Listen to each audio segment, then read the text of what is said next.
एक बुद्धिमान आदमी जानता है कि उसके द्वारा लिए गए आज के फैसले उसके कल का निर्णय करेंगे। इसीलिए वो अपने फैसले हमेशा सोच विचार कर ही लेता है, क्योंकि वो जानता है कि उसके द्वारा लिया गया छोटे से छोटा फैसला सिर्फ उसको नहीं बल्कि उसके आसपास के लोगों को भी प्रभावित करेगा। हमारा जीवन किस प्रकार का होगा, ये सिर्फ हमारे सोचने के नजरिए पर ही निर्भर होता है। उदाहरण के लिए एक छोटी सी कहानी सुनिए। एक बहुत ही गरीब आदमी था, उसके पास कुछ भी नहीं था, न उसके पास धन था, उसके माता पिता अंधे थे और उसके कोई संतान भी नहीं थी। ऐसा प्रतीत होता था कि पूरी प्रकृति का कहर उसी पर टूट पड़ा हो। अपनी परिस्थितियों से तंग आकर वो पहाड़ों में तपस्या करने के लिए चला जाता है। बहुत सालों तक तपस्या करने के बाद एक दिन भगवान उसको दर्शन देते हैं और उसे कोई भी वरदान मांगने के लिए कहते हैं। अब यहीं पर सबसे बड़ी अड़चन खड़ी हो जाती है। वरदान उसे एक मांगना था, लेकिन उसकी इच्छाएं तो तीन थी। वो अपने माता पिता की दृष्टि भी चाहता था, वो धन भी चाहता था और अपने लिए संतान भी चाहता था। अब उसे समझ नहीं आ रहा था कि वो भगवान से क्या वरदान मांगे। कुछ देर सोच विचार करने के बाद उसने ऐसा वरदान मांगा कि भगवान भी आश्चर्यचकित हो गए। उसने भगवान से कहा कि हे परमात्मा, मैं चाहता हूँ कि 3 महीने बाद मेरे माता पिता मेरे बेटे को सोने की थाल में दूध पीता हुआ देखें। अब इस एक वरदान में उसकी तीनों इच्छाएं पूरी हो गई। उसके माता पिता की दृष्टि भी आ गई, उसके लिए धन भी पर्याप्त हो गया और उसके संतान भी हो गई। हालांकि कहानी काल्पनिक है, लेकिन इससे सीखने को यही मिलता है कि हमारे लिए गए फैसले हमारे पूरे जीवन को किस प्रकार बदल सकते हैं। लेकिन सवाल ये है कि क्या कोई ऐसा तरीका है जिससे हम सटीक फैसले लेने सीख जाएं, जिससे हमारे जीवन में कोई गलती ना हो और हमारे द्वारा लिए गए किसी भी फैसले पर हमें कभी पछताना ना पड़े। तो इन सब सवालों के जवाब आपको इस कहानी में मिलेंगे। तो चलिए कहानी शुरू करते हैं। वर्षा ऋतु समाप्त होने के बाद बुद्ध वेणुवन में वापस लौट आए थे। अपने 400 भिक्षुओं के साथ वो 3 महीने तक वेणुवन में ही निवास करने वाले थे। जब बुद्ध वेणुवन में ठहरे हुए थे तो वो रोज सुबह चलित ध्यान करने के लिए जंगल में टहलने के लिए निकलते थे। जब वो टहलने के लिए निकलते थे तो एक लकड़हारा रोज सुबह वहां पर लकड़ी काटने के लिए आता था। वो तथागत बुद्ध को देखकर बिना कुछ बोले ही सीधा अपने रास्ते पर निकल जाता था। लगभग 10 दिनों तक बुद्ध उस आदमी की इस प्रतिक्रिया को देखते रहे। ना तो वो बुद्ध को देखकर मुस्कुराता था, ना ही कुछ बोलता था, बस अपने रास्ते पर सीधा चला जाता था। एक दिन बुद्ध ने वेणुवन के ही एक दूसरे युवक से उस युवक के बारे में पूछा। बुद्ध ने पूछा कि तुम्हारे गांव का एक लकड़हारा है, रोज जंगल में लकड़ी काटने के लिए आता है, लेकिन मैंने आज तक उसके चेहरे पर कोई मुस्कुराहट नहीं देखी। वो बहुत तनाव में दिखता है, बहुत दुखी रहता है, किसी से बोलता भी नहीं है। ऐसा उसके जीवन में क्या हो गया, क्यों वो इतना दुखी रहता है? उस युवक ने कहा कि हे तथागत, आपने तो क्या, हमने भी आज तक उसके चेहरे पर कोई मुस्कुराहट नहीं देखी है। और मैंने तो क्या, गांव के किसी भी युवक ने, किसी भी आदमी ने उसके चेहरे पर कभी कोई मुस्कुराहट नहीं देखी। उसका चेहरा हमेशा मुरझाया हुआ रहता है, वो तनाव में रहता है। जब उससे कोई बात करके उसके तनाव का कारण पूछने की कोशिश करता है तो वो कोई कारण भी नहीं बताता। बुद्ध ने उस युवक से पूछा कि क्या उसके परिवार में किसी की मृत्यु हुई है? तो इस पर उस युवक ने मना करते हुए कहा कि नहीं तथागत, उसका परिवार तो भला चंगा है, उसके परिवार में तो सब लोग हैं। अगले दिन सुबह सुबह जब बुद्ध दोबारा चलित ध्यान करते हुए जंगल से गुजर रहे थे तो उनका सामना दोबारा से उस लकड़हारे से हो गया। बुद्ध ने उस युवक को टोकते हुए कहा कि जीवन इतना खूबसूरत है, लेकिन तुम इतने उदास क्यों रहते हो?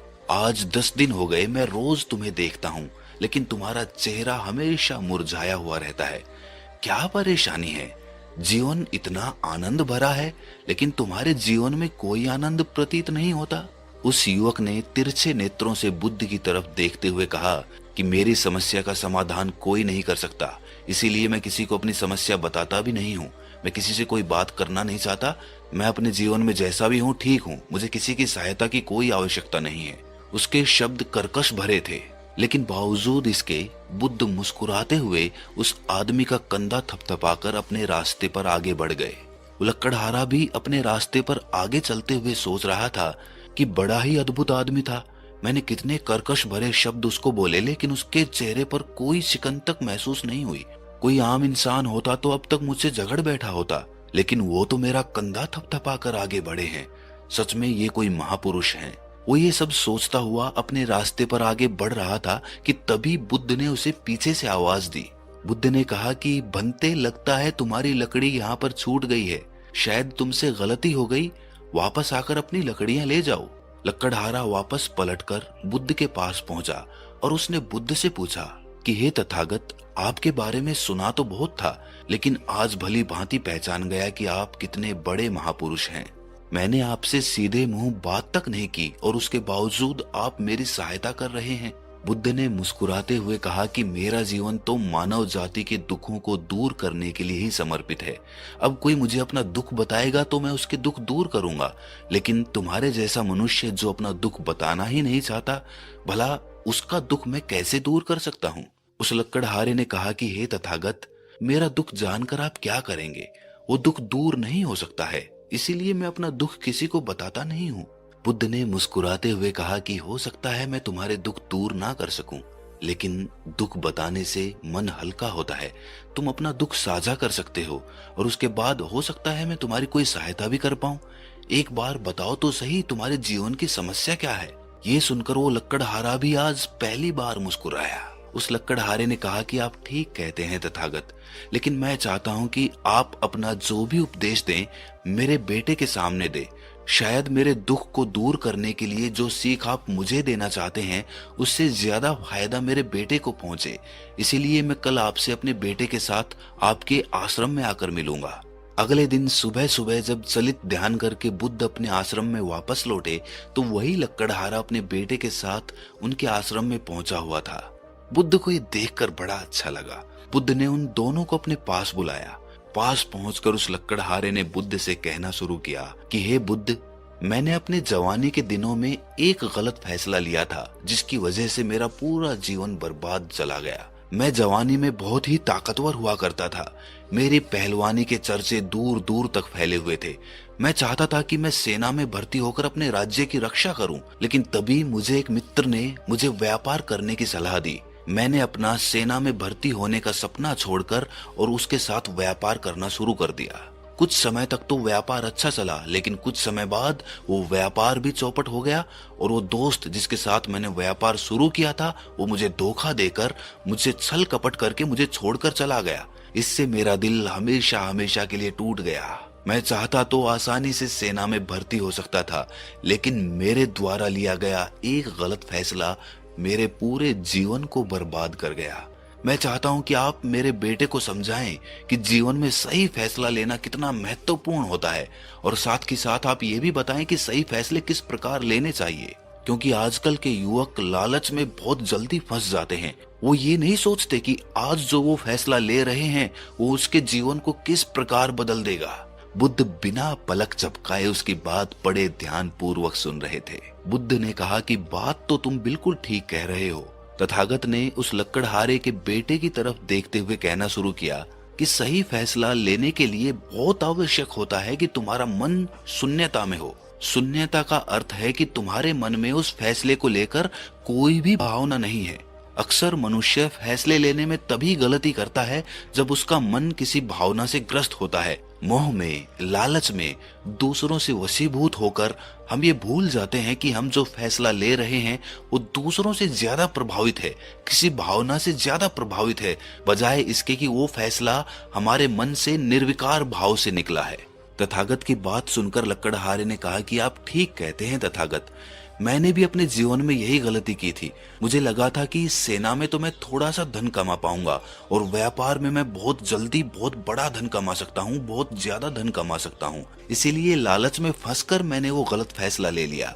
अगर उस समय मैं शून्यता के अर्थ को समझता तो मैं ये समझ पाता कि मेरा जीवन किसके लिए समर्पित होना चाहिए। मेरी सबसे ज्यादा रुचि सेना में भर्ती होना ही था। लकड़हारे ने तथागत से पूछा कि हे तथागत, मन को शून्यता में ले जाना इतना आसान कहाँ होता है? अपने मन को शून्यता में किस प्रकार ले जाएं जिससे कि हमें अपने अंदर की आवाज सुनाई दे, सही फैसला अपने आप हमारे अंदर से निकल कर आए। तथागत ने इसका उत्तर देते हुए कहा कि ठहराओ, जब भी हम जल्दबाजी में कोई फैसला लेते हैं तो फैसला हमेशा दुखदायी होता है। अपने आप को समय दो, ठहर जाओ, जल्दबाजी मत करो। क्योंकि ये समझो कि जो फैसला तुम लेने वाले हो वो तुम्हारे पूरे जीवन को प्रभावित करेगा, और सिर्फ तुम्हारे जीवन को नहीं, तुम्हारे आसपास के लोगों के जीवन को भी पूरी तरह से प्रभावित करेगा। जब तुम पूरी मानव जाति की भलाई के लिए सोचते हो तो कोई फैसला गलत हो ही नहीं सकता है। फैसले गलत तभी लिए जाते हैं जब हम स्वार्थी होकर वो फैसले लेते हैं, जब हम सिर्फ अपना फायदा देखते हैं। लेकिन जब हम पूरी मानव जाति के कल्याण के बारे में सोचते हैं तो उस मानव जाति में हमारा परिवार भी आ जाता है और समूचे लोग आ जाते हैं जो हमारे आसपास रहते हैं। इसीलिए जब तुम पूरी मानव जाति के बारे में सोचोगे तो तुम्हारे फैसले गलत नहीं होंगे, बल्कि वो फैसले तुम्हें सुख देंगे। लेकिन अगर तुम अपने आप को ही केंद्र में रखोगे तो तुम सत्य को कभी देख ही नहीं पाओगे। बुद्ध ने सही फैसला लेने के लिए दूसरा तरीका बताते हुए कहा कि रात में सोने से पहले अपने बिस्तर पर लेटे लेटे अपने अवचेतन मन को ये संदेश दो कि तुम किस समस्या में उलझे हुए हो। लेकिन याद रखना कि इस समय तुम्हें कोई निर्णय नहीं लेना है, तुम्हें बस अपनी समस्या के बारे में सोचना है। और अपनी समस्या के बारे में सोचते सोचते ही तुम सो जाना, और उसके बाद वो समस्या तुम्हारे अवचेतन मन तक पहुंचेगी और पूरी रात तुम्हारा अवचेतन मन उसी समस्या पर काम करता रहेगा। और जब तुम सुबह उठोगे तो तुम्हारे मन से अपने आप वो निर्णय निकल कर आएगा जो सही होगा, जो सर्वमान्य होगा, जो तुम्हारे जीवन को एक नई दिशा देगा। ये प्रक्रिया बहुत आसान है। अगर एक दिन में परिणाम नहीं मिल रहे तो कुछ दिनों तक अभ्यास करो। जरूर अपने आप अंदर से कोई ना कोई फैसला आएगा जो तुम्हें संतुष्ट भी करेगा और जो पूरी मानव जाति के कल्याण के लिए भी होगा। तीसरा तरीका बताते हुए बुद्ध ने पूछा कि जरा तुम मुझे ये बताओ कि एक न्यायाधीश किस प्रकार अपना फैसला लेता है। लकड़हारे ने कहा कि तथ्यों के आधार पर। बुद्ध ने मुस्कुराते हुए कहा कि तुम्हें भी अपना फैसला न्यायाधीश की तरह लेना है। अपनी समस्या के बारे में सारे तथ्य जुटा लो, हर पक्ष देख लो, अच्छा पक्ष भी देखो और बुरा पक्ष भी देखो। ये देखो कि तुम्हारे लिए गए फैसले से अच्छा क्या हो सकता है, और साथ के साथ ये भी देखो कि बुरे से बुरा क्या हो सकता है। अक्सर हम परिस्थिति का एक ही पहलू देखते हैं और इसीलिए जब दूसरा पहलू हमारे सामने निकल कर आता है तो हम दुखी हो जाते हैं, परेशान हो जाते हैं, क्योंकि वो हमारी सोच के अनुसार नहीं होता है। लेकिन जब तुम पहले से ही परिस्थिति का पूरी तरह से आकलन करके रखोगे तो तुम्हें उस परिस्थिति के अच्छे और बुरे परिणाम दोनों पहले से पता होंगे। इसीलिए बाद में वो परिस्थिति, वो समस्या चाहे कितनी भी कठिन क्यों ना हो, तुम्हें उतना दुख नहीं देगी, क्योंकि तुम पहले से उसके बारे में जानते हो। अगर तुम खुद उस परिस्थिति के बारे में पूरा आकलन नहीं कर पा रहे तो अपने आसपास जो भी बुद्धिमान लोग मौजूद हों उनसे उस समस्या के बारे में चर्चा करो। वो तुम्हें उस परिस्थिति के बारे में पूरा ज्ञान तो नहीं देंगे, लेकिन कोई ना कोई पहलू तो वो अपनी सोच के अनुसार तुम्हें जरूर बताएंगे। और इस तरह जब तुम 10-15 लोगों से उस समस्या के बारे में चर्चा कर लोगे तो तुम्हें उस परिस्थिति का पूरा ज्ञान हो जाएगा और इसीलिए तुम उस परिस्थिति को पूरी तरह से समझकर सही फैसला ले सकते हो। याद रखना, अपने आप को सबसे बुद्धिमान समझने की गलती कभी मत करना।